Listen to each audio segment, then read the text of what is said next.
hard to believe that it's been a decade since Hotline Miami was released back in 2012. But then again, the world was a completely different place. It was a much better place. And a lot of people go on record and argue that 2012 was probably the best year of the teens decade, if not 2011 or 2010. But Hotline Miami was a game that got overshadowed during its time when it got released.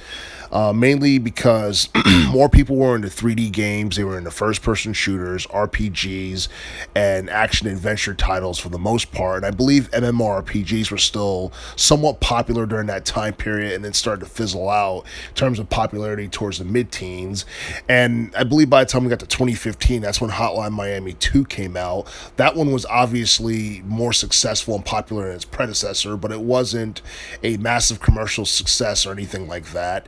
And even though like the first Hotline Miami game flopped in sales, it got a sequel, and I don't think like these two games were massive draws in terms of revenue, but I feel like those two games have a cult following that makes people want to see a potential Hotline Miami 3, which doesn't look like it's going to happen anytime soon because there's been no announcements, and I don't think there's too many people who are crazy about it, considering how difficult the first two games were in terms of, I guess, just learning how to play both of them and all that stuff. The plots for both games were pretty basic. It wasn't heavily story driven, but if we do get a Hotline Miami 3, it'd be cool to see the creators or developers take a different route or follow down the same footsteps that the Grand Theft Auto series did, where the first two Grand Theft Auto games were like top-down shooter games, and then the third game was like a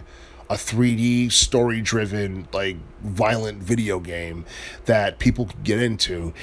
Because I think for the most part, like top-down shooters are just obsolete. They're very 90s, and a lot of people are not really into those type of games in this day and age. People are more into realism and I guess like simulation and stuff like that in this day and age. But at the same time, like the graphics and the design and the art direction of the two Hotline Miami games are one of the few things that contributes to its appeal.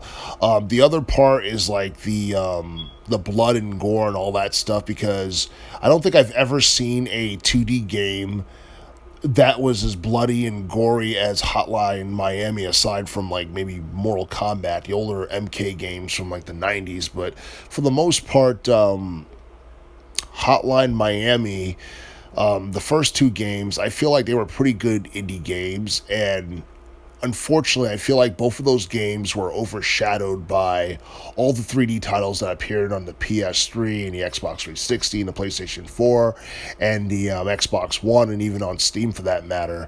And I don't think that we're ever going to get a Hotline Miami 3 or anything like that, because there are no plans to make it happen. There have been no announcements, and I don't think the interest or the demand from the online community is high enough for a Hotline Miami 3, and I don't see it potentially selling more than the first two if it does ever happen, which I don't think it will.